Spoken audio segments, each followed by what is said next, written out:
ನನ್ನ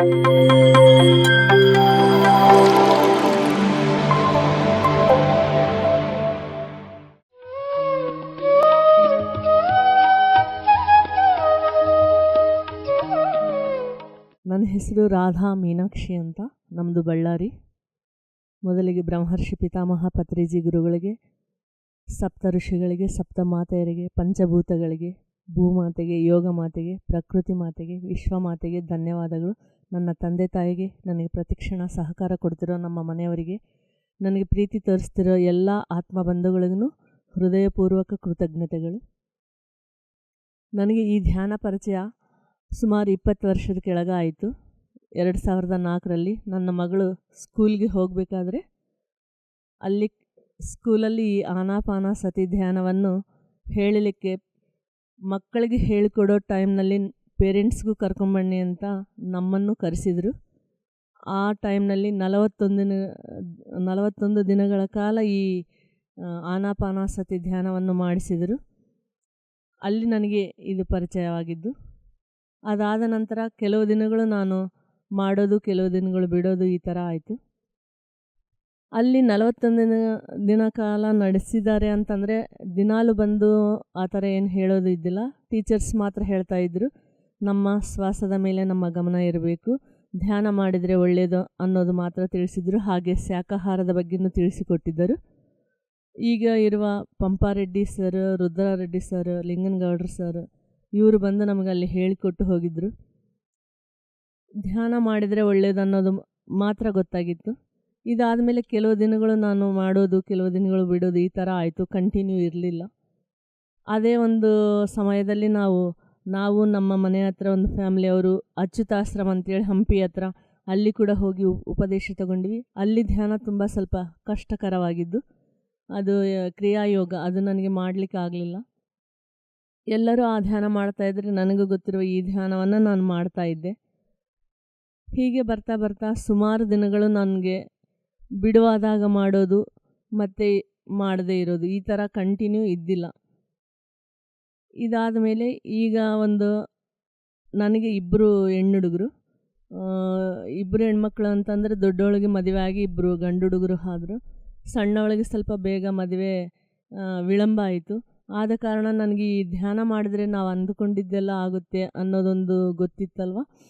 ಆಗ ನಾನು ಅಂದ್ಕೊಂಡೆ, ನನ್ನ ಮಗಳಿಗೆ ಈ ವರ್ಷದಲ್ಲಿ ಮದುವೆ ಆಗಲೇಬೇಕು ಅಂತ ಅಂದ್ಕೊಂಡು ಕಂಟಿನ್ಯೂ ಒಂದು 3-4 ಮಂತ್ಸ್ ನಾನು ಈ ಧ್ಯಾನ ಮಾಡಿದೆ.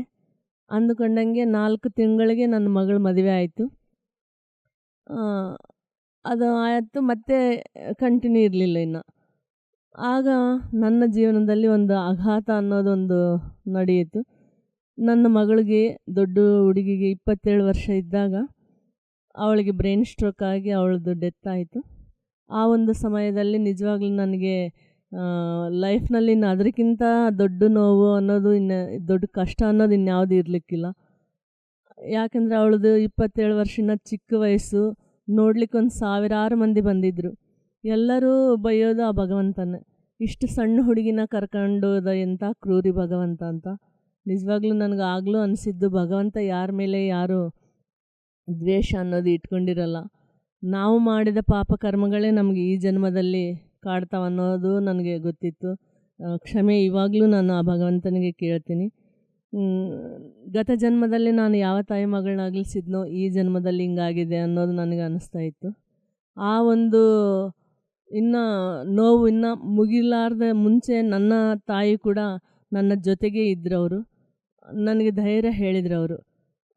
ಆವಾಗ ನಾನು ಕೇಳಿದೆ ನಮ್ಮಮ್ಮಗೆ ನಾವು 7 ಮಂದಿ ಸಂತಾನ, 2 ಹೆಣ್ಮಕ್ಳು, 5 ಮಂದಿ ಗಂಡು ಮಕ್ಕಳು. ಅದರಲ್ಲಿ 4 ಮಂದಿ ಗಂಡು ಹುಡುಗರು 10 ವರ್ಷದ ಪೀರಿಯಡ್ನಲ್ಲಿ 2 ವರ್ಷಕ್ಕೊಬ್ಬರು, 3 ವರ್ಷಕ್ಕೊಬ್ಬರು, ಈ ಥರ 4 ಮಂದಿ ತೀರಿ ಹೋದರು. ಆಗ ನಾನು ನನ್ನಮ್ಮಗೆ ಕೇಳಿದೆ, ಅಮ್ಮ ನನಗೆ ಒಂದು ಮಗಳು ಹೋದ್ರೇ ನನಗೆ ತಡೆಯೋಕ್ಕಾಗ್ತಾಯಿಲ್ಲ, ನೀನು ಹೆಂಗಮ್ಮ ಇದನ್ನು ತಟ್ಕೊಂಡಿದ್ದೀಯಾ ಅಂತ. ನಾವೀಗೇನು ಹೇಳ್ತೀವಿ ಅದನ್ನೇ ನಮ್ಮಮ್ಮ ಅವತ್ತು ನನಗೆ ಹೇಳಿದ್ದು, ಭಗವಂತ ಕೊಟ್ಟಿದ್ದನ್ನು ಸ್ವೀಕಾರ ಮಾಡಬೇಕು, ನಾವೇನು ಪಡ್ಕೊಂಡು ಬಂದಿರ್ತೀವೋ ಅದು ಆಗ್ತೈತಿ. ಅವ್ರ ಟೈಮ್ ಬಂದಿದ್ದು ಅವ್ರು ಹೋಗ್ಯಾರ, ನಮ್ಮ ಟೈಮ್ ಬಂದಾಗ ನಾವು ಹೋಗಬೇಕಷ್ಟೆ, ಏನು ಮಾಡೋಕ್ಕಾಗಲ್ಲಮ್ಮ, ಧೈರ್ಯವಾಗಿ ಎದುರಿಸ್ಬೇಕಷ್ಟೆ ಅಂತ ಹೇಳಿದರು. ನಿಜವಾಗ್ಲೂ ನನಗೆ ಆವಾಗ ನಮ್ಮ ಅಮ್ಮನದು ಯಾಕಂದರೆ ನನಗೆ ಒಬ್ಬ ಮಗಳನ್ನೇ ತಡೆಯೋಕ್ಕಾಗ್ತಿಲ್ಲ. ಅವ್ರು 4 ಮಂದಿ ಮಕ್ಕಳನ್ನ ತಟ್ಕೊಂಡು ಹೆಂಗಪ್ಪ ಜೀವನ ನಡೆಸ್ತಾ ಇದ್ರು ಅನ್ನಿಸ್ತು. ಹಾಗೆ ನಮ್ಮಮ್ಮ ಹೇಳಿದ ಮೇಲೆ 3 ತಿಂಗಳಿಗೆ ಒಂದು ದಿನ ಅವರು ಧೈರ್ಯ ಹೇಳ್ತಾ ಆಕೆಗೆ ಒಂದೇ ಏಮ್ ಇತ್ತು, ವಯಸ್ಸಾದ ಮೇಲೆ ಸೇವೆ ಮಾಡಿಸ್ಕೊಳ್ಳೋದು ಅನ್ನೋದು ತುಂಬ ಕಷ್ಟ. ಮಾಡ್ಬೋದು, ನಾವು ಈಸಿಯಾಗಿ ಮಾಡ್ತೀವಿ, ಆದರೆ ಮಾಡಿಸ್ಕೊಳ್ಳೋರಿಗೆ ಅಭಿಮಾನ ಇರೋಂಥವ್ರಿಗೆ ಅದು ಆಗಲಾರ್ದು ಮಾತು. ಅವರು ಒಂದೇ ಹೇಳ್ತಿದ್ರು, ನೀನು ಸೂಕ್ಷ್ಮ ಇದ್ದೀ, ನಿನ್ನ ಕೈಲ ಏನು ಮಾಡೋಕ್ಕಾಗಲ್ಲ, ಮತ್ತು ನಿನ್ನ ಗಂಡ ನನಗೆ ಸೇವೆ ಮಾಡೋಂಗೆ ಆಗಬಾರ್ದು, ಹಳೇನು ಕೂಡ ಮಾಡಿಸ್ಕೋಬಾರ್ದು. ಆ ಥರ ಹೀಗೆ ಮಾತಾಡಿದ್ಲ, ಆಗಲೇ ಹೋದ್ಲ ಅಜ್ಜಿ ಅನ್ನೋ ಥರ ನನಗೆ ಸಾವು ಬರಬೇಕು ಅಂತ ಆಕೆ ಡೈಲಿ ನನ್ನ ಮಗಳು ಹೋದಾಗ್ಲಿಂದ ಧ್ಯಾನ ಮಾಡ್ತಾ ಬಂದ್ಲಕ್ಕೆ. ತನ್ನಷ್ಟಕ್ಕೆ ತಾನೇ ಮಾಡ್ತಾ ಇದ್ಲು ಅಷ್ಟೇ. ನನಗೆ ಅನ್ನಿಸ್ತಾ ಇತ್ತು, ಹಂಗೆಲ್ಲ ಯಾಕೆ ಮಾಡ್ತೀಯಮ್ಮ ನೀನು ಅಂದ್ರೂ ಕೂಡ ಇಲ್ಲಮ್ಮ ಏನಿಲ್ಲ ಅಂತ. ನೋಡ್ರಿ ಅಂದಂಗೆ ಅವತ್ತು ಒಂದಿನ ಮಾತಾಡ್ತಾನೆ 2 ಟೈಮ್ಸ್ ವಾಮಿಟ್ ಮಾಡಿಕೊಂಡ್ರು. ಇನ್ನೊಂದು ಸಲ ವಾಶ್ರೂಮ್ಗೆ ಹೋದ್ರು, ಅಲ್ಲೇ ಆಕೆ ಜೀವ ಹೋಗಿಬಿಡ್ತು. ಅಂದರೆ ಧ್ಯಾನ ಮಾಡಿದರೆ ನಾವೇನು ಅನ್ಕೊಂತೀವಿ ಅದು ಆಗುತ್ತೆ ಅನ್ನೋದಕ್ಕೆ ನಮ್ಮಮ್ಮ ಒಂದು ಧ್ಯಾನ ಕೂಡ ಆಕೆ ಹಂಗೆ ಅನ್ಕೊಂಡು ಹಂಗೆ ಹೋದ್ಲು. ಆ ಥರ ಆಯಿತು. ನನ್ನ ಜೀವನ ಇನ್ನೂ ಸಂಕಷ್ಟಕ್ಕೆ ಸಿಲುಕಿದಂಗೆ ಆಯಿತು. ಅಲ್ಲಿ ನನಗೆ ಜನ್ಮ ಕೊಟ್ಟ ಮಗಳು, ತಾಯಿನೂ ಹೋದ್ಲು, ನಾನು ಜನ್ಮ ಕೊಟ್ಟ ಮಗಳು ಹೋದ್ಲು. ಇದು ನನಗಿನ್ನೂ ತುಂಬ ಕಷ್ಟಕರವಾಯಿತು. ಬೆಳಿಗ್ಗೆ ಆದರೆ ರಾತ್ರಿ ಯಾವಾಗ ಆಗುತ್ತೆ ಅನಿಸೋದು, ರಾತ್ರಿ ಆದರೆ ಬೆಳಿಗ್ಗೆ ಯಾವಾಗ ಆಗುತ್ತೆ ಅಂತ ಅನಿಸೋದು. ಏನು ಊಟ ಮಾಡಿದ್ರೂ ಸಮಾಧಾನ ಇಲ್ಲ, ಏನು ಕುಡಿದ್ರೂ ಸಮಾಧಾನ ಇಲ್ಲ. ಹೆಂಗಪ್ಪ ಇದು ಅಂತ ನನಗೆ ಏನಾದರೂ ಮಾಡ್ಕೊಂಡು ಬಿಡೋಣ ಅನ್ನೋಷ್ಟು ವಿರಕ್ತಿ ಬಂದುಬಿಡ್ತು. ಬದುಕಲಿಕ್ಕೆ ಇಷ್ಟ ಇಲ್ಲ. ಹಂಗಂತ ಏನೂ ಮಾಡ್ಕೋಬಾರ್ದು ಅನ್ನೋ ಪ್ರಜ್ಞೆನೂ ನನಗೆ ಇತ್ತು. ಆದರೆ ದುಃಖದಿಂದ ಜೀವನ ಇಷ್ಟ ಇಲ್ಲ. ನಮ್ಮ ಮನೆಯವ್ರು ನಿಜವಾಗ್ಲೂ ಬೈದರು, ಯಾಕಿನ್ನು ನೀನು ಎಷ್ಟು ದಿನ ಅಂತ ಹಿಂಗೆ ಅಳ್ತಾ ಕೊಡ್ತೀಯಾ, ಈ ಪಕ್ಕ ಒಂದು 5-6 ಮನೆಗಳಿಗೆ ಹೋಗಿ ಕೇಳಿ ಬಾ, ಯಾರ ಮನೆಯಲ್ಲಿ ಸಾವಿರಲ್ಲ, ಅವ್ರವ್ರ ಮನೆಗಳಲ್ಲಿ ಯಾರೋ ಒಬ್ರು ಹೋಗಿರ್ತಾರೆ. ಇದನ್ನೆಲ್ಲ ನಾವು ಮೀರಿ ನಿಂದಿರಬೇಕು, ಈಗ ನಾವು ಸ್ಟ್ರಾಂಗ್ ಆಗಿರ್ಬೇಕಂತ ಅವ್ರು ಹೇಳ್ತಾಯಿದ್ರು. ಆದರೆ ನನಗದು ಆಗ್ತಾ ಇರಲಿಲ್ಲ. ಅಂಥ ಟೈಮ್ನಲ್ಲಿ ನಾವು ಆ ನೆನಪುಗಳನ್ನು ಮರಿಲಿಕ್ಕಂತೇಳಿ ಆ ಮನೆ ಚೇಂಜ್ ಮಾಡಿ ಇನ್ನೊಂದು ಊರಿಗೆ ನಾವು ಹೋದ್ವಿ. ಅಲ್ಲಿ ಹೋದ್ಮೇಲೆ ಹಂಗೆ ಯಾರಾದರೂ ನನ್ನ ಮಗಳ ಬಗ್ಗೆ ಕೇಳಿದ್ರೆ, ತಾಯಿ ಬಗ್ಗೆ ಕೇಳಿದ್ರೆ ಅಳುತ್ತಾ ಕುಂದ್ಬಿಡೋದು ಆವತ್ತೆಲ್ಲ. ಮತ್ತು ಮರುದಿನೆಲ್ಲ ಅದೇ ಒಂದು ಗುಂಗಿನಲ್ಲೇ ಇರ್ತಾಯಿದ್ದೆ. ಸೊ ಆ ಅಜ್ಜ ಹೇಳಿದರು, ಆವತ್ತಿನ ದಿನ ಮರುದಿನ ನನ್ನ ಮಗಳದ್ದು ಬರ್ತ್ಡೇ ಇತ್ತು, ಆ ಹುಡುಗಿ ದೊಡ್ಡ ಹುಡುಗಿದು. ಹಿಂಗೆ ನೀನು ಅಳುತ್ತಾ ಕೂರಬಾರ್ದಮ್ಮ, ನೀನೊಬ್ಬ ತಾಯಿನೂ ಆಗಿದೆಯಾ, ಮಗಳೂ ಆಗಿದೆಯಾ, ನಿನ್ನ ಕಣ್ಣೀರು ಅವರ ಮೋಕ್ಷಕ್ಕೆ ಅಡ್ಡಿ ಆಗುತ್ತೆ, ಸೊ ನೀನು ಅಳಬಾರ್ದು ಆ ಥರ ಅಂದಾಗ ನನಗೆ ಒಂದು ಕಾಡಿತ್ತು. ಅಂದರೆ ನನ್ನ ಕಣ್ಣೀರು ಅವ್ರಿಗೆ ಅಡ್ಡ ಆಗೋದಾದರೆ ನಾನು ಇದ್ದು ಸಾರ್ಥಕ ಅಲ್ಲ, ಆ ಥರ ಮಾಡಬಾರ್ದು ನಾನು. ಅವ್ರದ್ದು ಮುಗಿಸ್ಕೊಂಡು ಅವ್ರು ಹೋಗಿದ್ದಾರೆ ಅಂಥೇಳಿ ಆವತ್ತು ಒಂದು ಸಂಕಲ್ಪ ಮಾಡಿಕೊಂಡೆ ನಾನು. ಅಂದರೆ ನನಗೆ ತಿಳಿಲಾರದೆ ಆ ಮನೆಗೆ ಹೋದ್ಮೇಲೆ ಆ ಕಾಂಪೌಂಡ್ನಲ್ಲಿ ಒಂದು 6 ಮನೆಗಳಿದ್ದಾವೆ. ನಾವು ಹೋದಾಗ್ಲಿಂದ ಅಲ್ಲಿ ಹೋಗೋದಕ್ಕಿಂತ ಮುಂಚೆ ಯಾವುದೋ ಆಕಳನೇ ಬರ್ತಾ ಇರಲಿಲ್ಲ ಅಂತ. ನಾ ಹೋದಾಗ್ಲಿಂದ ಒಂದು ದೊಡ್ಡ ಆಕಳ, ಒಂದು ಸಣ್ಣ ಆಕಳ ಒಂದು ಬರ್ತಾಯಿತ್ತು, ಕರು ಬರ್ತಾಯಿತ್ತು. ದೊಡ್ಡ ಆಕಳ ಮಾತ್ರ ಡೈಲಿ ಬರ್ತಾಯಿತ್ತು, ಕರು ವಾರದಲ್ಲಿ ಒಂದು 2 ಸಲ 3 ಸಲ ಅಷ್ಟೇ ಬರ್ತಾಯಿತ್ತು. ಅದನ್ನು ನಾನು ನನ್ನ ಅಮ್ಮ, ನನ್ನ ಮಗಳು ಬರ್ತಾರೆ ನಮ್ಮ ಮನೆಗೆ ಅನ್ನೋ ಭಾವನೆಯೇ ನನಗಿತ್ತು. ಆಗ ನಾನು ಅಂದ್ಕೊಂಡೆ, ಅಜ್ಜ ಹಂಗೆ ಹೇಳ್ಯಾರಲ್ಲ, ಇನ್ಮೇಲೆ ನನ್ನ ಮಗಳನ್ನ ನೆನೆಸ್ಕೊಂಡಾಗಲಿ, ಅಮ್ಮನ ನೆನೆಸ್ಕೊಂಡು ಅಳಬಾರ್ದು ಅಂತೇಳಿ ಒಂದು ಸಂಕಲ್ಪ ಏನು ಮಾಡಿದ್ನಂದ್ರೆ, ಅವತ್ತು ಅವಳದ್ದು ಬರ್ತ್ಡೇ ಇತ್ತು, ಮಾರ್ಚ್ 19.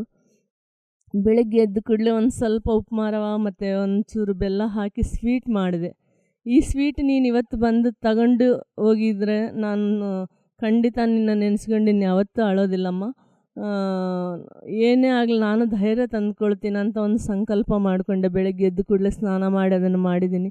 ನಾನು ದೇವರಿಗೆ ನೈವೇದ್ಯ ಕೂಡ ಮಾಡಿಲ್ಲ, ನಾವು ಕೂಡ ಮುಟ್ಟಿಲ್ಲ, ಅದು ಕರುಗಂತಲೇ ಮಾಡಿರೋದು. ಸೊ ಅವತ್ತು 5 ಗಂಟೆ ಆಯಿತು, ಅದು ಬರಲಿಲ್ಲ. ನಾನು ಅನ್ನಿಸ್ತಾ ಇತ್ತು ಬರ್ತಾಯಿದೆ ಅಂತ. 5 ಗಂಟೆಗೆ ಬಂತು ಅದು ಕರು. ಬಂದ ಕೂಡಲೇ ತುಂಬ ಖುಷಿ ಆಯಿತು. ಹೋಗಿ ನಾನು ಅಂದ್ಕೊಂಡಂಗೆ ಅದು ಒಂಥರ ಕೇಕ್ ಥರ ಆಗಿಬಿಟ್ಟಿತ್ತು. ಹೊರಗೆ ಹೋಗಿ ಆ ಕರುಗಿಟ್ಟಾಗ ಪಕ್ಕದ ಮನೆಯವ್ರು ಕೇಳಿದ್ರು, ಇವತ್ತು ನಿಮ್ಮ ಮಗಳು ಬರ್ತ್ಡೇ ಅಲ್ಲ, ನೀವು ದಿನ ಬರೋದಿಲ್ಲ ಆ ಕರು, ಆದರೆ ನಿಮ್ಗೆ ಹೆಂಗೆ ಗೊತ್ತಾಯ್ತು ಅದು ಬರ್ತೈತಂತ, ಹೆಂಗೆ ನಂಬಿಕೆಯಿಂದ ಮಾಡಿಟ್ಟಿರಲ್ಲ ಅಂತ. ನನಗದು ಬಲವಾಗಿ ಅನಿಸಿತ್ತು, ನನ್ನ ಮಗಳು ಬಂದು ತಿಂದೋಗ್ತಾಳೆ ಆ ಥರ ಅಂತ. ಹಾಗೆ ನಾನು ಮಾತು ಕೊಟ್ಟಂತೆ ಇವತ್ತಿಗೂ ನಾನು ಅಳೋದು ನಿಲ್ಲಿಸಿಬಿಟ್ಟೆ. ಅವತ್ತಿಂದನೇ ನಾನು ನಿಲ್ಲಿಸಿದೆ. ಆಕೆಯ ಜೊತೆ ಏನು ನನಗೆ ಸ್ವೀಟ್ ಮೆಮೊರೀಸ್ ಇದ್ದಾವೆ, ಅದನ್ನು ನೆನೆಸ್ಕೊಳ್ತೀನಿ. ನಮ್ಮ ಅಮ್ಮನ ಜೊತೆ ಏನು ನಾವು ಮಾತಾಡ್ತಿದ್ದೋ ಅದನ್ನು ನೆನೆಸ್ಕೊಳ್ತೀನಿ. ಅಳೋದಿಲ್ಲ, ಅಳೋದನ್ನು ನಿಂದಿರಿಸಿ ಅವತ್ತಿಂದ. ಅದು ಆದಮೇಲೆ ನನಗೆ ಮತ್ತೆ ಖಂಡಿತ ನಂದು 20 ವರ್ಷ ಆಯಿತು ಈ ಧ್ಯಾನ ಪರಿಚಯ ಅಂತ ಅಂದರೆ ಸೀನಿಯಾರಿಟಿ ಹೇಳ್ಬೇಕು ಅನ್ನೋದು ಸಲುವಾಗಿ ನಾನು ಇದನ್ನು ಹೇಳ್ತಾ ಇಲ್ಲ.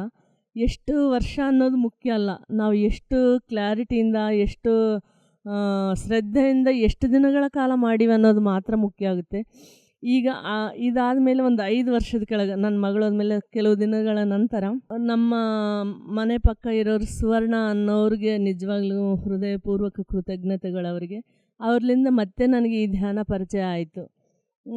ಅಷ್ಟೊತ್ತಿಗೆ ನಮ್ಮ ಮನೆಯವ್ರು ಬೈದಿದ್ರಲ್ಲ, ನಾನು ಫೋನ್ನಲ್ಲಿ ಕೂಡ ಹುಡುಕಾಟ ನಡೆಸಿದ್ದೆ. ನನ್ನನ್ನು ನಾನು ಚೇಂಜ್ ಮಾಡ್ಕೋಬೇಕಲ್ಲ, ಈ ದುಃಖದಿಂದ ಹೊರಗೆ ಬರಬೇಕು, ನನ್ನ ಮಾತು ಕೊಟ್ಟಿದ್ದೀನಿ ನನ್ನ ಮಗಳಿಗೂ ಅಂತೇಳಿ ಫೋನಲ್ಲೆಲ್ಲ ನೋಡಿದಾಗ ಲೈಫ್ ಅಟ್ರಾಕ್ಷನು, ಅವರ್ ಡ್ರೀಮು, ಇನ್ನು ಬೇರೆ ಬೇರೆ ಚಾನಲ್ಸ್ ಎಲ್ಲ ಇದ್ದವು. ಅದು ಫೀಸ್ ಕೊಟ್ಟು ಹೇಳ್ಕೊಡುವಂಥದ್ದು. ಮತ್ತು ಅಲ್ಲಿ ಫೀಡ್ಬ್ಯಾಕ್ ನೋಡಿದರೆ ಅಲ್ಲಿ ಹೇಳ್ಕೊಡೋದು ನಾವು ಮಾಡೋ ಈ ಧ್ಯಾನನೇ.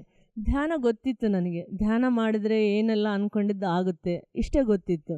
ಆದರೆ ಈ ಗ್ರೂಪ್ ಮೆಡಿಟೇಷನು, ಪಿರಮಿಡ್ ಇದೆ, ಈ ಥರ ಎಲ್ಲ ಇಷ್ಟರ ಮಟ್ಟಿಗೆ ಬೆಳೆದಿದೆ ಅನ್ನೋ ವಿಷಯ ನನಗಾಗ ಗೊತ್ತಿರಲಿಲ್ಲ. ಅದಾದಮೇಲೆ ಕೆಲವು ದಿನ ಮತ್ತೆ ಮಾಡೋದು, ನನ್ನ ಮಗಳು ಹೋದ್ಮೇಲೆ, ಅಮ್ಮ ಹೋದ್ಮೇಲೆ ಕೆಲವು ದಿನ ಮಾಡೋದು ಮತ್ತೆ ಬಿಡೋದು, ಒಂದು ವಾರ ಮಾಡೋದು ಒಂದು ವಾರ ಬಿಡೋದು, ಈ ಥರ ಇತ್ತು. ಆಗ ಸುವರ್ಣ ಅನ್ನೋರೇನು ನಾವು ಬಳ್ಳಾರಿಗೆ ಹೋದಾಗ ಪಕ್ಕದ ಮನೆಯವ್ರಿಗೆ ಹೇಳೋಗಿದ್ದಾರೆ, ಹಿಂಗೆ ಧ್ಯಾನಕ್ಕೆ ಕಳಿಸ್ರಿ, ಅವ್ರಿಗೆ ಬರಲಿಕ್ಕೆ ಹೇಳ್ರಿ ಅಂತ. ನನಗಿದು ತುಂಬ ಆಶ್ಚರ್ಯ ಆಯಿತು. ಇದು ಅರಿಶಿಣ ಕುಂಕುಮಕ್ಕೆ ಕರೆಯೋದು ನೋಡಿದ್ದೀನಿ, ಊಟಕ್ಕೆ ಕರೆಯೋದು ನೋಡಿದ್ದೀನಿ, ಆದರೆ ಈ ಧ್ಯಾನಕ್ಕೆ ಕರೆಯೋದು ಎಂಥದ್ದು? ಧ್ಯಾನ ಅಂದರೆ ನಮ್ಮ ಮನೆಯಲ್ಲಿ ನಾವು ಮಾಡಿಕೊಳ್ಳೋಂಥದ್ದಲ್ಲ, ಇನ್ನೊಬ್ಬರ ಮನೆಗೆ ಹೋಗಿ ಧ್ಯಾನ ಮಾಡೋದೇನಿರುತ್ತೆ ಅಂತ ಈ ರೀತಿ ನನಗೆ ಗೊಂದಲ ಆಯಿತು. ಆದರೆ ಅವ್ರು ಕರೆದಾರಲ್ಲ ಅಂತ ಅಲ್ಲಿ ಹೋದೆ ನಾನು. ನಿಜವಾಗ್ಲೂ ಅವತ್ತಿಂದ ನನ್ನ ಜನ್ಮ, ಇನ್ನೊಂದು ಜನ್ಮನೇ ಸ್ಟಾರ್ಟ್ ಆಯಿತು, ನಂದು ಹೊಸ ಜೀವನ ಶುರು ಆಯಿತು ಅಲ್ಲಿಂದ. ಅಲ್ಲಿ 41 ದಿನ ಕಾಲ ಧ್ಯಾನವನ್ನು ನಡೆಸಿಕೊಟ್ರು. ಆ ಟೈಮ್ನಲ್ಲಿ ನನಗೆ ಭಾಗ್ಯ ಅನ್ನೋರು ತುಂಬ ಹೆಲ್ಪ್ ಮಾಡಿದರು. ಮತ್ತು ಸುವರ್ಣ, ಸುಮಿತ್ರ ಇವರೆಲ್ಲರೂ ನಾವು ಗುಂಪಾಗಿ ಹೋಗ್ತಾ ಇದ್ವಿ. ಅಲ್ಲಿ ಮಾಸ್ಟರ್ಸ್ ಏನು ಹೇಳ್ತಿದ್ರಲ್ಲ ಅದು ನನಗೆ ತುಂಬ ಇಷ್ಟ ಆಯಿತು. ಯಾಕಂದರೆ ಆ ಟೈಮ್ನಲ್ಲಿ ನನಗದು ಬೇಕಾಗಿತ್ತು, ನನ್ನನ್ನು ನಾನು ಚೇಂಜ್ ಮಾಡ್ಕೋಬೇಕಾಗಿತ್ತಲ್ಲ. ಅವ್ರು ಹೇಳೋದೆಲ್ಲ ಶ್ರದ್ಧೆಯಿಂದ ಕೇಳಿ ಅದೇ ಥರ ನಾನು ಈ ಧ್ಯಾನ ಮಾಡ್ತಾ ಬಂದೆ. ನಿಜವಾಗ್ಲೂ ನನಗೆ ಧ್ಯಾನ ಅಂದರೆ ಇವತ್ತಿಗೂ ಅದು ಒಂದು ತಪಸ್ಸು ಅಂತಲೇ ನನ್ನ ಭಾವನೆ.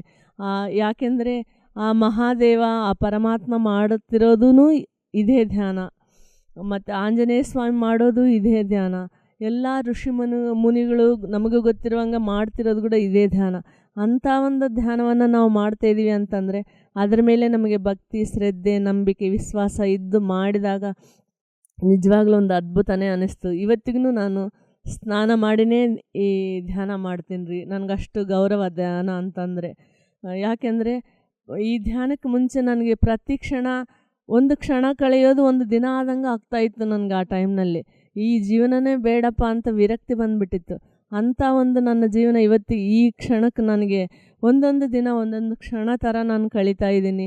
ಒಂದೊಂದು ಹೊಸ ದಿನ ಅಂತಲೇ ನನ್ನ ಭಾವನೆ. ಅದೇ ಥರ ನನಗೆ ಅದ್ಭುತನೇ ನಡೀತಾ ಇದೆ. ಇವತ್ತು ನಾನು ಧ್ಯಾನಕ್ಕೆ ಮತ್ತಷ್ಟು ಹತ್ರ ಆಗ್ತಾಯಿದ್ದೀನಿ ಅನ್ನೋ ಥರನೇ ಇರುತ್ತೆ ನನ್ನ ಲೈಫು.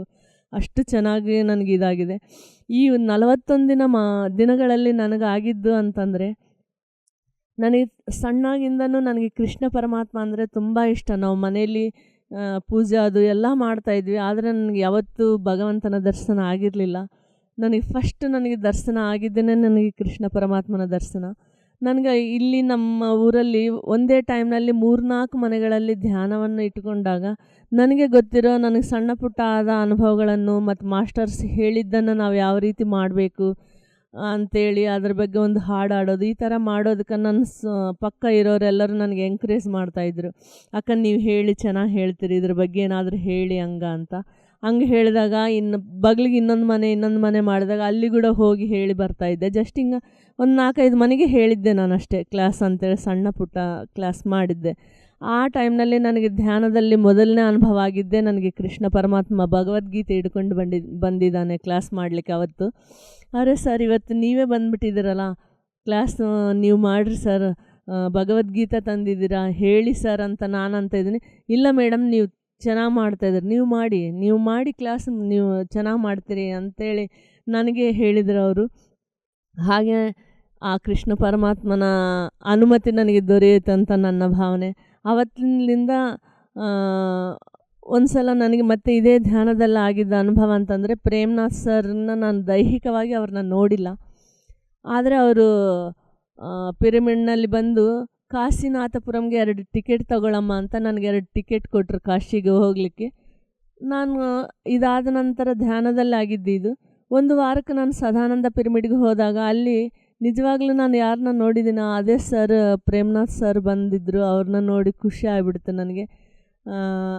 ಇದು ಒಂದು ಅನುಭವ. ಇದಾದಮೇಲೆ ನಾನು ಪತಂಜಲಿ ಪಿರಮಿಡ್ಗೆ ಹುಡ್ಕೊಂತ ಹೋದೆ. ಇದು ಮೊದಲನೇ ಪಿರಮಿಡ್ ಅಂತಾರಲ್ಲ, ಅದು ಹೇಗಿದೆ ನೋಡಬೇಕಂತೇಳಿ. ಅದಕ್ಕೂ ಮುಂಚೆ ಹೋಗಿದ್ದು ನಾನು ಸದಾನಂದ ಪಿರಮಿಡ್ಗೆ. ಅಲ್ಲಿ ಧ್ಯಾನ ಮಾಡಿದ್ರೆ ಇನ್ನೂ ಚೆನ್ನಾಗಿರುತ್ತೆ ಅಂದಿದ್ದಕ್ಕೆ ಅಲ್ಲಿಗೆ ಹೋಗಿದ್ದೆ. ಅದಾದ ನಂತರ ಪತಂಜಲಿ ಪಿರಮಿಡ್ಗೆ ನನಗೆ ಆತ್ಮೀಯರೊಬ್ಬರು ವೀಣಾ ಅದುನಿ ಅಂತ ಅವರು ಕಲಾವಿದೆ. ಅವರು ಯಾರಿಗಾದರೂ ಹೊಸಬ್ರಿಗೆ ಹೇಳಬೇಕು ಇದು ಧ್ಯಾನ ಅಂತಾರೆ ಅಂದಿದ್ದಕ್ಕೆ, ಈ ಥರ ಹಾಡುಗಳು ಹಾಡಿದ್ರೆ ಚೆನ್ನಾಗಿರುತ್ತೆ ಅಂದಿದ್ದಕ್ಕೆ ಅವ್ರಿಗೆ ಈ ಧ್ಯಾನ ಹೇಳಿ ಅವ್ರಿಗೆ ತುಂಬ ಹಾಡುಗಳು ಬರ್ತವೆ. ಅದರಲ್ಲಿ ನಾನು ಯಾವಾದರೂ ಹಾಡು ಕಲಿಯೋಣ ಅಕ್ಕನ ಕೇಳಿ ಅಂತ ನಾನು ಅಂದ್ಕೊಂಡು, ಅವ್ರು ತುಂಬ ಬ್ಯುಸಿ ಇರ್ತಾರೆ, ಅವ್ರು ಕಲಾವಿದೆ, ಅವರು ತುಂಬ ಬ್ಯುಸಿ ಇರ್ತಾರೆ. ಆದರೆ ನಾನು ಅವತ್ತೊಂದು ಸಲ ಫೋನ್ ಮಾಡಿದಾಗ ಆಯ್ತಮ್ಮ ಬರ್ತೀನಂತ ನನ್ನ ಜೊತೆಲೇ ಪತಂಜಲಿ ಪಿರಮಿಡ್ಗೆ ಬಂದು ಅಲ್ಲಿ ಸಾರ್ ಕೂಡ ನಮ್ಮನ್ನು ಚೆನ್ನಾಗಿ ರಿಸೀವ್ ಮಾಡಿಕೊಂಡ್ರು. ಸೂರ್ಯನಾರಾಯಣ್ ಸರ್ ಅವರು ಮಾಡಿಕೊಂಡಿದ್ದಲ್ಲದೆ ವೀಣಾ ಅವರಿಗೆ ಕಲಾವಿದೆ ಅಂತೇಳಿ ಅವರಿಗೆ ಶಾಲು ಹೊದಿಸಿ ಸನ್ಮಾನ ಕೂಡ ಮಾಡಿದ್ರು. ನಿಜ, ಈ ಧ್ಯಾನದಲ್ಲಿ ನಾವು ಸಣ್ಣ ಬೇಡಿಕೆ ಹಿಡಿದು ದೊಡ್ಡದು ಕೂಡ ಆಗ್ತೈತೆ ಅನ್ನೋದಕ್ಕೆ ಸಾಕ್ಷಿ ಅಂದರೆ ವೀಣಾ ಅದುನಿ ಅವರಿಗೆ ಸುಮಾರು 1000 ಗಟ್ಟಲೆ ಹಾಡುಗಳು ಬರ್ತವೆ ಅವರಿಗೆ. ಅದರಲ್ಲಿ ನಾನು ಒಂದು ವಾರದಿಂದ ಅಂದ್ಕೊಂಡಿದ್ದೆ, ಬೆಟ್ಟದ ಮೇಲೊಂದು ಮನೆಯ ಮಾಡಿ ಈ ಹಾಡು ಅಕ್ಕನ ಬಾಯಿಂದ ಕೇಳಬೇಕು ಅಂತ. ಅಂಥದ್ರಲ್ಲಿ ಅವತ್ತು ಅವ್ರಿಗೆ ಶಾಲು ಹೊದಿಸಿ ಸನ್ಮಾನ ಆದಮೇಲೆ ಅವರು ಕಲಾವಿದರಿಗೆ ಇಷ್ಟು ಗೌರವ ಕೊಡ್ತೀರಿ ನೀವು ಅಂತೇಳಿ 1-2 ಮಾತು ಮಾತಾಡಿ ನಾನೇನು ಅಂದ್ಕೊಂಡಿದ್ದೆ ಅದೇ ಹಾಡು ಅವ್ರು ಹಾಡಿದ್ರು. ನನಗೆ ನಿಜವಾಗ್ಲೂ ಆಶ್ಚರ್ಯ ಆಯಿತು. ಅವ್ರಿಗೆ ಎಷ್ಟೆಲ್ಲ ಹಾಡು ಬಂದರೂ ನನಗೆ ಬೇಕಾದ ಹಾಡೇ ಹಾಡಿದ್ರಲ್ಲಪ್ಪ, ಈ ಧ್ಯಾನದ ಇಷ್ಟು ಸತ್ಯ ಐತೆ, ನಾವು ಅಂದ್ಕೊಂಡಿದ್ದೆಲ್ಲ ಇಷ್ಟು ಬೇಗ ನೆರವೇರಿಸುತ್ತಾ ಅಂತ ನನಗೆ ಆಶ್ಚರ್ಯ ಆಯಿತು. ಹಾಗೆ ಪ್ರತಿಯೊಂದು ದಿನ ನನಗೆ ಈ ಧ್ಯಾನ ಹೊಸದೇ, ಪವಾಡ ಅನ್ನುವಂತೆ ನಾವು ಅಂದ್ಕೊಂಡಿದ್ದೆಲ್ಲ ಆಗೋ ಥರನೇ ಇರುತ್ತೆ ನನ್ನ ಜೀವನದಲ್ಲಿ. ಈಗ ಆವೇದನೆ, ಆಂದೋಲನ, ಆ ಚಿಂತೆ ಅನ್ನೋದು ದೂರ ಆಗಿಬಿಟ್ಟಿದೆ. ಸೊ ಹಾಗೆ ಪತಂಜಲಿ ಪಿರಮಿಡ್ಗೆ ಹೋಗಿ ಬಂದಮೇಲೆ ನನಗೆ ಆಸ್ಟ್ರಲ್ ಟ್ರಾವೆಲ್ ಅಂತ ಅದು ಆಯಿತು. ಹೀಗೆ ನಿದ್ದೆ ಅನ್ನೋದು ನನಗೆ ತುಂಬ ಕಡಿಮೆ ಆಗಿಬಿಟ್ಟಿತ್ತು ಕೆಲವು ಕಷ್ಟಗಳು, ಚಿಂತೆಗಳ ಸಮಸ್ಯೆಗಳಿಂದ.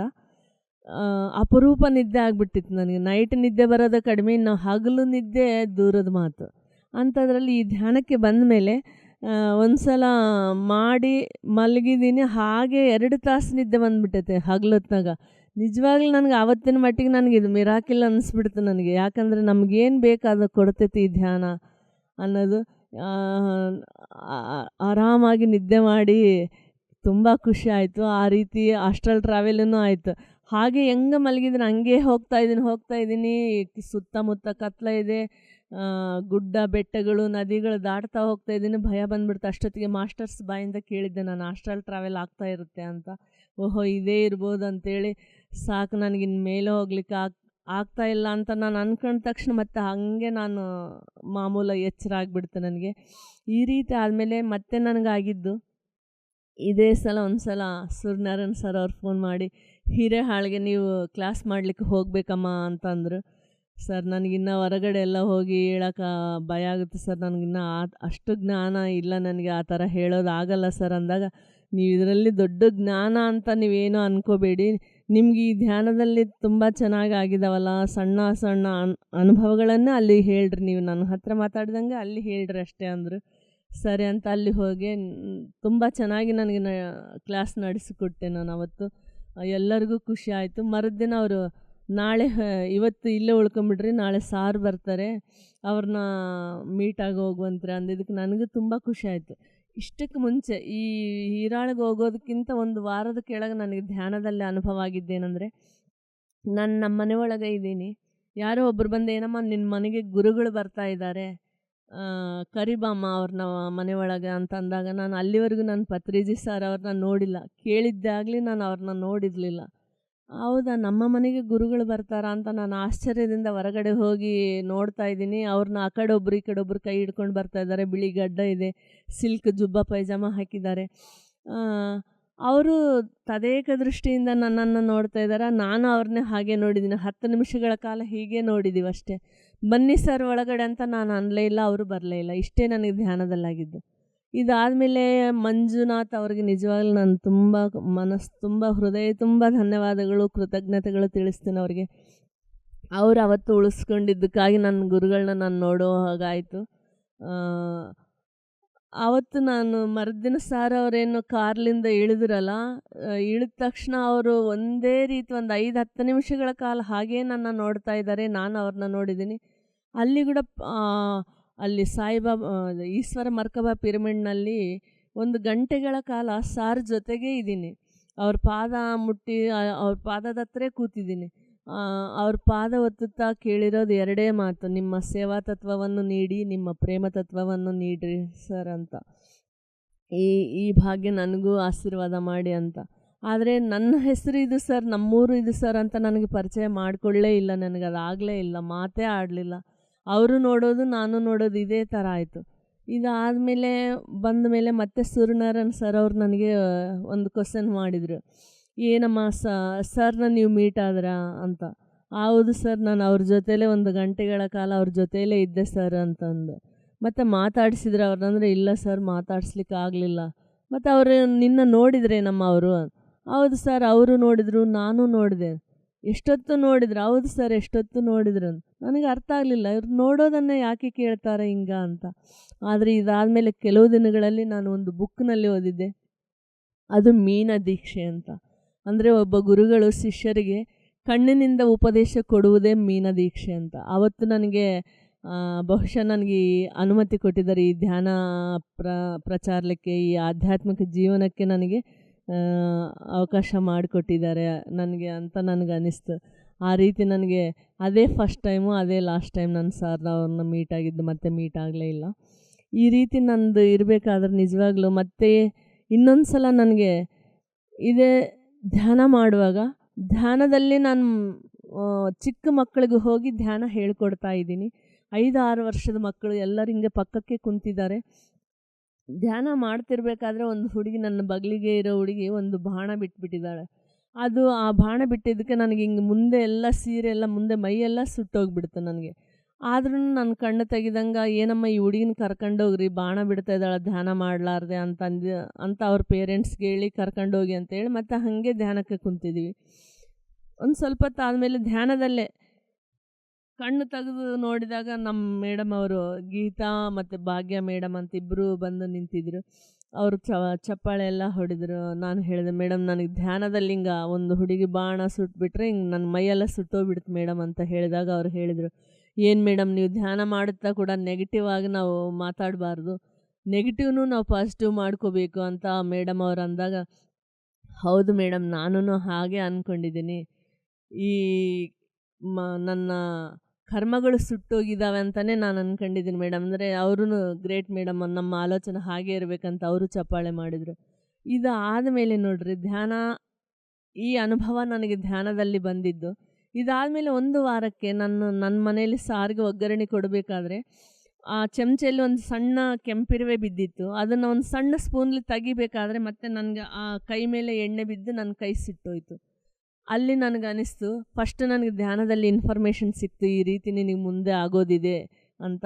ನಂತರ ನನಗಾಗಿದ್ದು ದೈಹಿಕವಾಗಿಯೂ ಸುಟ್ಟೋಯ್ತು. ಆಗಲೂ ನಾನು ಹೆದರಲಿಲ್ಲ. ಅಂದರೆ ನನ್ನ ಕರ್ಮಗಳು ಸುಟ್ಟೋಗ್ತಾ ಇದ್ದಾವೆ ಅಂತಲೇ ನನಗೆ ಅನಿಸ್ತು. ಅದು ಎಷ್ಟು ದೊಡ್ಡದು ಅಪಘಾತ ಆಗ್ತಾ ಇತ್ತೇನೋ ಗೊತ್ತಿಲ್ಲ, ಈ ಧ್ಯಾನ ಮಾಡೋದ್ರಿಂದ ನನಗೆ ಚಿಕ್ಕದಾಗಿ ಅದು ಹೋಗಿಬಿಟ್ಟಿದೆ. ಸೊ ಈ ಥರ ನನಗೆ ಫಸ್ಟ್ ಧ್ಯಾನದಲ್ಲೇ ಕಂಡಿದ್ದು. ಆಮೇಲೆ ನನಗೆ ಜೀವನದಲ್ಲಿ ಆಗಿದ್ದು ಸುಮಾರಿದೆ. ಫಸ್ಟ್ ಕೃಷ್ಣ ಪರಮಾತ್ಮ ಕಂಡಾಗ ಕೂಡ ಅಷ್ಟೇ, ಅವರು ಕೃಷ್ಣ ಪರಮಾತ್ಮ ಕಂಡಿದ ಮೇಲೆ 1 ವಾರಕ್ಕೆ ನನಗೆ ಭಗವದ್ಗೀತೆಯನ್ನು ಒಂದು ಅಜ್ಜಿ ನನಗೆ ಗಿಫ್ಟಾಗಿ ಕೊಟ್ಟರು. ನನಗೆ ಸಣ್ಣಾಗಿಂದನೂ ಆಸೆ ಅದು ಭಗವದ್ಗೀತೆ ಓದಬೇಕು ಅಂತ. ಆದರೆ ನಮಗೆ ಒಂದು ತಪ್ಪು ಅಭಿಪ್ರಾಯ ಇರುತ್ತೆ, ಹೆಣ್ಮಕ್ಳು ಓದಬಾರ್ದು, ಇಲ್ಲ ವಯಸ್ಸಾದ ಮೇಲೆ ಓದಬೇಕು, ಈ ರೀತಿ ಇರೋದರಿಂದ ನನಗೆ ಹೆದರಿಕೆ ಆಗ್ತಾಯಿತ್ತು. ಆದರೆ ಯಾವತ್ತಾದರೂ ಆ ಅಜ್ಜಿ ನನಗೆ ಪುಸ್ತಕವನ್ನು ಕೊಟ್ಲ, ಈ ಧ್ಯಾನಕ್ಕೆ ಬಂದ ಮೇಲೆ ಅದು ಓದಲೇಬೇಕು ನಾವು ಭಗವದ್ಗೀತೆಯನ್ನು ಅಂತಂದಾಗ ಪ್ರತಿನಿತ್ಯ ನಾನು ಆ ಭಗವದ್ಗೀತೆಯನ್ನು ಓದ್ತಾ ಬಂದೆ. ಒಂದು 4-5 ತಿಂಗಳಲ್ಲೇ ನಾನು ಆ ಭಗವದ್ಗೀತೆಯನ್ನು ಮುಗಿಸಿದೆ. ನಿಜವಾಗ್ಲೂ ಆ ಭಗವದ್ಗೀತೆ ಓದೋದನ್ನೋದು ಒಂದು ಅದ್ಭುತವಾದ ಅನುಭವ ಅದು. ನಾನು ಇವತ್ತು ಒಂದು ಅಧ್ಯಾಯ ಓದಬೇಕು ಅಂತ ಕೂತಾಗ ಆಗ್ತಾ ಇರಲಿಲ್ಲ ಓದಲಿಕ್ಕೆ. 2 ಪೇಜ್ ಓದೋದ್ರಾಗ ನನಗೆ ನಿದ್ದೆ ಬಂದಂಗೆ ಆಗಿಬಿಡೋದು. ಎಷ್ಟು ನಾನು ಕಣ್ಣು ರೆಪ್ಪೆ ಕೂಡ ತೆಗಿಲಿಕ್ಕಾಗಲ್ಲ, ಅಷ್ಟು ಆ ಸ್ಥಿತಿಗೆ ಹೋಗಿಬಿಡ್ತಾ ಇದ್ದೆ, ಧ್ಯಾನ ಸ್ಥಿತಿಗೆ ಹೋಗ್ತಾ ಇದ್ದೆ. ಅದಾದಮೇಲೆ ನಾನು ಸರಿ ಅಂತೇಳಿ ಒಂದು ಸ್ವಲ್ಪ ಮಲಗಿ ಮತ್ತೆ ಎದ್ದು ಮುಖ ತೊಳ್ಕೊಂಡು ಮತ್ತೆ ಕೂಡ್ತಾ ಇದ್ದೆ, ಮತ್ತೆ ಅದೇ ಥರ ಆಗ್ತಾಯಿತ್ತು. ಒಂದೊಂದು ದಿನ 2 ಪೇಜ್ ಓದಿ ಮುಗಿಸೋಣ ಇವತ್ತು ಅಂದಾಗ ಒಂದು ಅಧ್ಯಾಯವನ್ನೇ ಮುಗಿಸ್ಬಿಡ್ತಿದ್ದೆ. ಈ ರೀತಿ ಆ ಭಗವದ್ಗೀತೆ ಓದುವಾಗ ಕೂಡ ನನ್ನ ಜೀವನದಲ್ಲಿ ಕೂಡ ಅಷ್ಟೇ, ಅದು ಏನೋ ಒಂದು ಖುಷಿ, ಏನೋ ಒಂದು ಆನಂದ, ಮಿರಾಕಿಲ್ ನಡೀತಾನೆ ಇತ್ತು ಆ ಭಗವದ್ಗೀತೆ ಓದಷ್ಟು ದಿನ. ಅದು ತುಂಬ ಒಂದು ಅದ್ಭುತವಾದ ಅನುಭವ. ಇದಾದಮೇಲೆ ಸಂಗನಕಲ್ಲಲ್ಲಿ ಒಂದು ಗುಡಿಯಲ್ಲಿ ಲಿಂಗನಗೌಡ್ರು ಸರ್ ಬಸವ ಸಪ್ತಾಹ ಅಂತ ಇಟ್ಕೊಂಡಿದ್ರು ಈಶ್ವರ ಗುಡಿಯಲ್ಲಿ. ಅದು ಮುಗಿದ ಮೇಲೆ ಅಲ್ಲೆಲ್ಲರೂ ಏಜ್ಡ್ ಪರ್ಸನ್ಸ್. ಅವ್ರು ಹೇಳಿದ್ರು, ಮೇಡಮ್ ನೀವು ಚೆನ್ನಾಗಿ, ನಿಮಗೆ ತೆಲುಗು ಗೊತ್ತಿದೆ, ಕನ್ನಡ ಗೊತ್ತಿದೆ ಅಲ್ವಾ, ನಿಮಗೆ ತೆಲುಗುನಲ್ಲಿ ಸೀತಾಯಣಂ ಅಂತ ಬುಕ್ಕು ಇದೆ, ಅದನ್ನು ನೀವು ಓದಿ ನಮಗೆ ಅರ್ಥ ಮಾಡಿಸ್ರಿ, ನಮಗಿಷ್ಟ ಅದು ಸೀತಾಯಣಂ ಕೇಳಲಿಕ್ಕೆ ಅಂತ ಅವರೆಲ್ಲರೂ ಕೇಳಿದಾಗ ಸುಮಾರು 40-50 ಮಂದಿ ಅವರು ಇರೋದು, ಎಲ್ಲರೂ 60 ವರ್ಷ ಮೇಲ್ಪಟ್ಟವ್ರೆ. ಇಷ್ಟೆಲ್ಲ ಪ್ರೀತಿಯಿಂದ ಕೇಳ್ತಾ ಇದ್ದಾರಂತ ನಾನು ಅದನ್ನು ಮಾಡಲಿಕ್ಕೆ ಒಪ್ಕೊಂಡೆ. ಸೀತಾಯಣಂ ಅನ್ನೋದು ನಿಜವಾಗ್ಲೂ ಒಂದು ಅದ್ಭುತವಾದ ಪುಸ್ತಕ, ಅದು ಆಧ್ಯಾತ್ಮಿಕ ಪುಸ್ತಕ. ಅದು ಆವತ್ತು ಫಸ್ಟ್ ನಾನು ಶುರು ಮಾಡಿದ್ದೆ, ನನಗೆ ಗೊತ್ತಿಲ್ಲದೆ ಹೇಳಿದೆ ನಾನು, ಇದು ಡೀನಾ ಮೆರಿಯಮ್ ಅಂತೇಳಿ ಒಬ್ಬ ರೈಟರ್ ಬರೆದಿರೋದು, ಅವರು ಆಧ್ಯಾತ್ಮಿಕ ಸಾಧನೆ ಮಾಡಿದವರವರು, ಸುಮ್ಮನೆ ಏನೋ ಕಲ್ಪಿಸಿ ಬರೆದಿದ್ದು ಪುಸ್ತಕ ಅಲ್ಲ ಇದು. ಸೀತಾಯಣಂ ಅಂತಂದರೆ ಅವರು ಧ್ಯಾನ ಮಾಡಿ ಅವರಿಗೆ ಆದ ಅನುಭವಗಳನ್ನು ಬರೆದಿದ್ದು ಅಂತ ಅಷ್ಟೇ ಗೊತ್ತಿತ್ತು ನನಗೆ. ಅದನ್ನು ಹೇಳಿದೆ, ಇದನ್ನು ಶ್ರದ್ಧೆಯಿಂದ ಕೇಳ್ರಿ, ನಿಮ್ಮ ಲೈಫ್ಗೆ ಇದು ಕನೆಕ್ಟ್ ಆಗ್ಬೋದಂತ ನಾನು ಒಂದು ಮಾತು ತಿಳಿಸಿದೆ. ಆಶ್ಚರ್ಯ ಅನ್ನಿಸುವಂತೆ ಫಸ್ಟ್ ಪೇಜಿನಲ್ಲಿನೇ ಆ ಡೀನಾ ಮೆರಿಯಮ್ ಅನ್ನೋರು ಸೀತಾಯಣಂ ಬುಕ್, ಆ ಪುಸ್ತಕ ಏನು ಬರೆದಿದ್ದಾರಲ್ಲೇ, ಅವ್ರು ಸೀತಾ ಮಾತೆ ಇರುವ ಜನ್ಮದಲ್ಲಿ ಅವರು ಜನ್ಮ ತಗೊಂಡಿರ್ತಾರೆ. ತ್ರೇತಾಯುಗದಲ್ಲಿ ಕೂಡ ಅವರು ಜನ್ಮ ತಗೊಂಡಿರ್ತಾರೆ. ಸೀತಾ ಮಾತೆಗೆ 2 ವರ್ಷ ಇರಬೇಕಾದ್ರೆ ಇವ್ರಿಗೆ 10 ವರ್ಷ 12 ವರ್ಷ ಇವ್ರಿಗಿರ್ತದೆ ಡೀನಾ ಮೆರಿಯಮ್ ಅವ್ರಿಗೆ. ಅವರು ಕೇರ್ ಟೇಕರಾಗಿ, ಅಂದರೆ ದಾಸಿಯಾಗಿ ಅವ್ರಿಗೆ ಕೆಲಸ ಮಾಡ್ತಾ ಇರ್ತಾರೆ. ಅಲ್ಲಿ ಆ ಜನ್ಮದಲ್ಲಿ ಇವ್ರ ಹೆಸರು ಮೀನಾಕ್ಷಿ. ಹಾಗೆ ನನ್ನ ತವ್ರ ಮನೆಯಲ್ಲಿ ನನಗೆ ರಾಧಾ ಅಂತ ಹೇಳ್ತಾರೆ, ಗಂಡನ ಮನೆಯಲ್ಲಿ ಮೀನಾಕ್ಷಿ ಅಂತ ಇಟ್ಕೊಂಡಿದ್ದಾರೆ. ಆ ರೀತಿ ನನಗೆ ಆ ಹೆಸರು ಫಸ್ಟ್ ಕನೆಕ್ಟ್ ಆಯಿತು. ಇದು ಆಗಿದ್ದ ಆ ಪುಸ್ತಕ ಓದಷ್ಟು ದಿನಗಳ ಕಾಲ ಕೂಡ ತುಂಬ ನನಗೆ ಮಿರಾಕಿಲ್ಸ್ ಆಯ್ತದು. ಅಲ್ಲಿರೋರು ಕೂಡ ತುಂಬ ಚೆನ್ನಾಗಿ ಆಯ್ತದು. 1 ವಾರ ಪುಸ್ತಕ ಓದಿದ ಮೇಲೆ ದೂರದಿಂದ ಒಬ್ಬರು ಮಿಟ್ಟಾ ಮನೋಹರ್ ಸರ್ ಅಂತೇಳಿ ಅವರು ಬಂದಿದ್ದರು. ದೂರದಿಂದ ಬಂದಾರಮ್ಮ, ಅವರು 1-2 ದಿನ ಕ್ಲಾಸ್ ತಗೊಳ್ತಾರೆ, ನೀನು ಮತ್ತೆ ಆಮೇಲೆ ಕಂಟಿನ್ಯೂ ಮಾಡುವಂತೆ ಅಂದಾಗ ನನಗೆ ಕೂಡ ಆ ಗ್ಯಾಪ್ನಲ್ಲಿ ನಾನು ತವ್ರ ಮನೆಗೆ ಹೋದೆ. ಅಲ್ಲಿ ನಮ್ಮ ಚಿಕ್ಕಮ್ಮ ಅವರು ಉಡೇಕಿ ಹಾಕ್ಲಿಕ್ಕೆ ಕರೆದಿದ್ರು. ಭಾಳ ನಾನು ಒಂದು 3 ವರ್ಷದಿಂದ ಹೋಗಿದ್ದಿಲ್ಲ ನಮ್ಮ ತವ್ರ ಮನೆಗೆ. ಅಲ್ಲಿ ಹೋದಾಗ ಇದೇ ಥರ ಮಧ್ಯಾಹ್ನ 12 ಗಂಟೆಗೆ ಹೋಗಿದ್ದೀನಿ.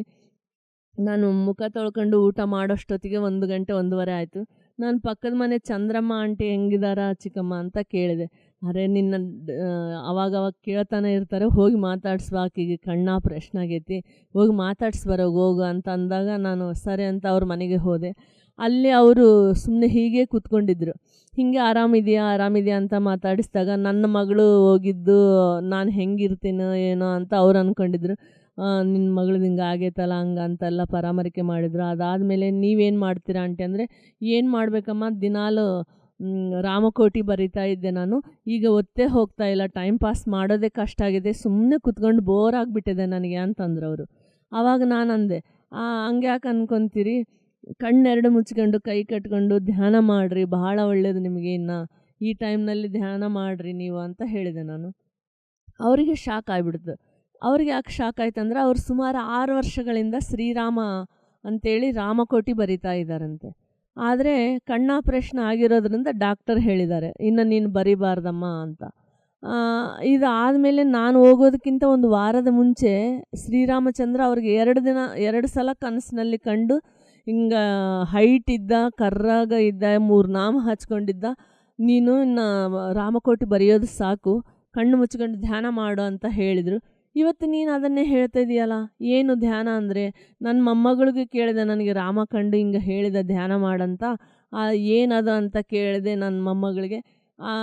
ಆಕೆ ರಾಮ ಏನು ಹೇಳ್ಯಾನ, ಕಣ್ಣು ಮುಚ್ಕೊಂಡು ಧ್ಯಾನ ಮಾಡಂದನಲ್ಲ, ಹಂಗೆ ಮಾಡಂತ ಅಂದ್ಲು. ನನಗೆ ಅರ್ಥ ಆಗಲಿಲ್ಲ. ಇವತ್ತು ನೀನು ಅದನ್ನೇ ಹೇಳ್ತಾ ಇದೆಯಲ್ಲ, ನನಗೆ ಹೇಳು ಏನು ಅದು ಧ್ಯಾನ ಅಂದರೆ ಅಂತ ಅಂದ್ಲು. ನನಗೆ ಶಾಕ್ ಆಯ್ತಾಗ. ಯಾಕೆಂದರೆ ನಾನಲ್ಲಿ ಓದ್ತಾ ಇರೋದು ಸೀತಾಯಣಂ. ಇಲ್ಲಿ ನನಗೆ ಬಂದಿರೋದು ಆ ಅನುಭವ ಅವ್ರಿಗೆ ಧ್ಯಾನ ಹೇಳ್ಕೊಡ್ಲಿಕ್ಕೆ ನನಗೆ ಓದಂಗೆ ಆಯಿತು ನನ್ನ ತವ್ರ ಮನೆಗೆ. ನಿಜವಾಗ್ಲೂ ನನಗೆ ತುಂಬ ಖುಷಿ ಆಯಿತು ನನಗೂ. ಏನಿಲ್ಲಮ್ಮ, ಧ್ಯಾನ ಅಂದರೆ 2 ಕಣ್ಣು ಮುಚ್ಚಿಕೊಂಡು 2 ಕೈ ಕಟ್ಕೊಂಡು ನಮ್ಮ ಉಸಿರನ್ನು ನಾವು ಗಮನಿಸ್ತಾ ಕೂಡೋದೇ ಈ ಧ್ಯಾನವೆಂದರೆ ಅಂತೇಳಿ ನಾನು ಹೇಳಿದಾಗ ಆಕೆಗೂ ಖುಷಿಯಾಗಿ ಅವ್ರ ಮನೆಯಲ್ಲಿ ಮಕ್ಕಳಿಗೆ, ಅಕ್ಕ ತಂಗಿಯರಿಗೆ ಸುಮಾರು ಒಂದು 8-10 ಜನಕ್ಕೆ ಫೋನ್ ಮಾಡಿ ತಿಳಿಸಿದ್ರು, ನೋಡ್ರಿ ರಾಧಾ ಈ ಥರ ಚೇಂಜ್ ಆಗಿದ್ದಾಳೆ, ಧೈರ್ಯವಾಗಿದ್ದಾಳೆ, ಎಷ್ಟು ಮಗಳನ್ನು ಕಳ್ಕೊಂಡ್ರು ಕೂಡ ಹೆದರದೆ ಎಷ್ಟು ಚೆನ್ನಾಗಿ ಇದ್ದಾಳ, ನೀವು ಕೂಡ ಮಾಡಿರಿ ಎಲ್ಲರೂ ಅಂತೇಳಿ ಅವರೆಲ್ಲರಿಗೂ ಒಳ್ಳೇದಂತ ನೀವು ಮಾಡ್ರಂತ ಎಲ್ಲರಿಗೂ ಫೋನ್ ಮಾಡಿ ತಿಳಿಸಿದರು. ಇದು ಒಂದು ನನಗೆ ಅದ್ಭುತ ಅಂತ ಅನಿಸಿದ್ದದು. ಅಲ್ಲಿ ಕೂಡ ನಾನು ಚಿಕ್ಕ ಮಕ್ಕಳಿಗೆ ಸುಮಾರು ಜನಕ್ಕೆ ಅಲ್ಲಿ ಧ್ಯಾನ ತಿಳಿಸ್ಕೊಟ್ಟು ಬಂದೆ. ಇದು ಆದಮೇಲೆ ಮತ್ತೆ ಸೀತಾಯಣ ಮುಗಿದ ಮೇಲೆ ಕೂಡ ನನಗೆ ಅಲ್ಲೆಲ್ಲರೂ ಹಿರಿಯರೆಲ್ಲರೂ ನನಗೆ ಒಂದು ಸೀತಾಮಾತೆಗೆ ಯಾವ ರೀತಿ ಅರಿಶಿನ ಕುಂಕುಮ ಹೂವಿಟ್ಟು ಆ ರೀತಿ ಬಳೆ ತೊಡಿಸಿ ಅಷ್ಟು ಚೆಂದ ಅವ್ರ ಹಾಡು ಹೇಳಿ ನನಗೆ ಅವತ್ತು ಬೀಳ್ಕೊಟ್ರು ಅವರು ಸೀತಾಯಣ ಮುಗಿದ ಮೇಲೆ. ಅದೊಂದು ನನಗೆ ಇವತ್ತಿಗೂ ನನ್ನ ಕ್ಲಾಸ್ನಲ್ಲಿ ನಾನು ಸೀತಾಯಣಮ್ದು ಯಾವುದೇ ಪಾಯಿಂಟ್ಸ್ ಆಗಲಿ ನನಗೆ ತುಂಬ ಇಷ್ಟ ಹೇಳಲಿಕ್ಕೆ. ಸೀತಾಮಾತೆ ಹೇಳಿರೋದು ಮಾತಂತಂದ್ರೆ ಅಲ್ಲೇ ನನಗೆ ಈ ಗ್ರೂಪ್ ಮೆಡಿಟೇಷನ್ ಪವರ್ ಏನಿದೆ ಅಂತ ಗೊತ್ತಾಗಿದ್ದು ಕೂಡ ನನಗೆ ಈ ಸೀತಾಯಣಂನಲ್ಲೇ. PMC ಕನ್ನಡ ಚಾನೆಲ್ ಅನ್ನು ಲೈಕ್ ಮಾಡಿ, ಶೇರ್ ಮಾಡಿ, ಸಬ್ಸ್ಕ್ರೈಬ್ ಮಾಡಿ ಮತ್ತು ಮಾಡಿಸಿ. ಎಲ್ಲರಿಗೂ ಧನ್ಯವಾದಗಳು.